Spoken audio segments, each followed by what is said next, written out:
All right, it's time for the fun part of the week, the best bets. Let's see if we can't make some money in this week 8. 4 games I like here on Sunday.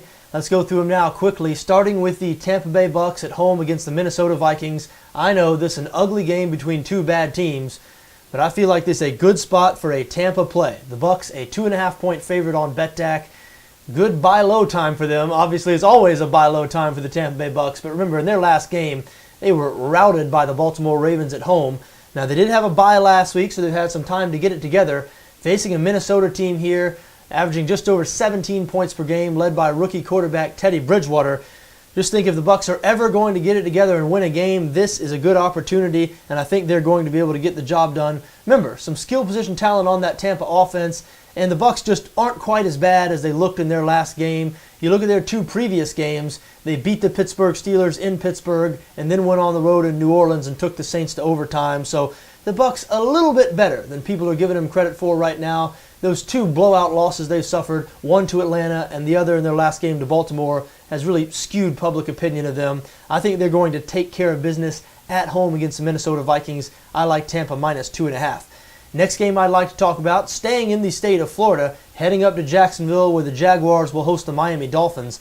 Miami a 6-point favorite on BETDAQ, all over the Dolphins here. Jags picked up their first win of the season last week. A lot of people think that there's some positive momentum in Jacksonville, and maybe there would be had the Jacksonville defense, which has struggled this season, not suffered some devastating injuries last week, especially Paul Posluszny. Posluszny, the middle linebacker, the best player and captain of the Jacksonville defense, hurt himself last week. He will miss the remainder of the season.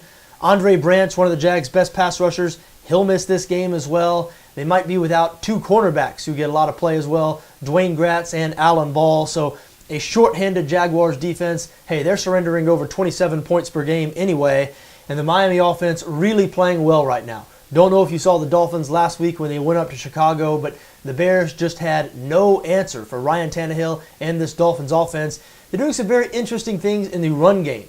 Top 5 in rush yards per game. New coordinator Bill Lazor has installed some read option concepts. They allowed Tannehill to run the ball some last week.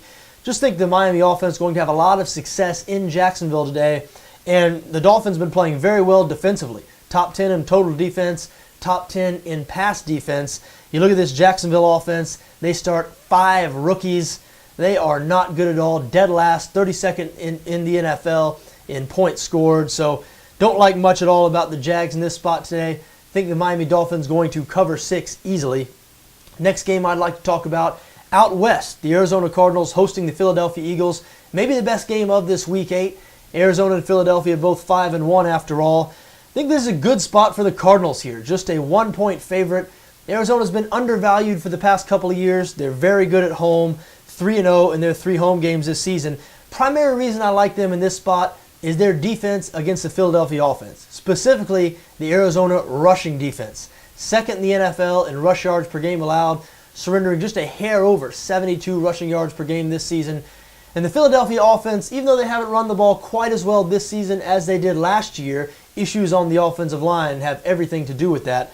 This is still a run-first offense. Chip Kelly likes to establish the running game, and I believe when a defense, we've seen it a couple times, most notably last season, but when a defense is able to stop the Philadelphia rushing attack and make this Chip Kelly offense one-dimensional, it really changes things. I know Nick Foles has had a good year this season, but look, if the Cardinals are able to slow down or shut down the Philadelphia rushing attack, and I think they're going to be able to based on what we've seen out of them this season, if it's Nick Foles trying to outduel Carson Palmer, remember Carson Palmer is facing a very vulnerable Philadelphia defense that ranked 24th in total defense. Palmer's played very well this season. This Arizona offense back in gear now that Palmer's back in the lineup. I just think this is a good spot for the Cardinals. Again, if the Philadelphia offense is made to be one-dimensional, don't like their chances. Nick Foles outdueling Carson Palmer out in Arizona. Just don't think it's going to happen. So I like Carson Palmer and the Cardinals as a 1-point favorite. Final game I'd like to talk about, the Indianapolis Colts traveling to Pittsburgh to face the Steelers. Colts a 3.5-point favorite. Now the Colts have won 5 straight games. They're the only team in the NFL to rank in the top 4 in both points scored and points allowed. They beat the Cincinnati Bengals 27-0 last week. A lot of people pointing at this team and saying they might be the very best team in the NFL. You know what that means? Time to sell high. Colts just aren't quite as good as people are giving them credit for. Yes, I know they dominated Indianapolis last week.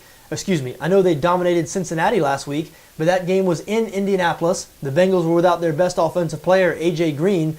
You look at the Colts' 2 previous performances. Week 6, they went on the road, squeaked by the Houston Texans 33-28, beat Baltimore by 7 in Week 5, but the Ravens had the ball at the end of that game with an opportunity to tie it up, and that game was in Indianapolis.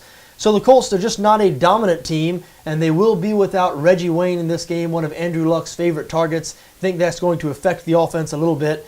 The Steelers may be a little undervalued right now. They've taken a lot of heat for a 4-3 team that ranks top 10 in total offense, passing offense, and rushing offense. And the Pittsburgh defense healthier now than they have been in some time. They'll be getting inside linebacker Ryan Shazier back for this game. Think the Steelers, a good-looking bet here is a 3.5-point home dog. Public all over the other side. The Colts, the single most popular public bet of the week this week out in Las Vegas. You know what that means. Run. When the public is all on one side, you run to the other side. And in this case, I am running to the Pittsburgh Steelers. Not sure the Steelers are going to be able to pick up the outright win here, but I think this is going to be a really tight game. And so I think the points might come in handy. Again, a 3.5-point spread here. I like Pittsburgh plus 3.5. There you have it. Those are my 4 games. I am on Tampa minus 2.5 at home against Minnesota. Miami minus 6 on the road in Jacksonville. Arizona minus 1 at home against the Philadelphia Eagles. And the Pittsburgh Steelers plus 3.5 at home against Indianapolis. I wish you best of luck in whatever you decide to do this week, just so long as your interests don't conflict with my interests.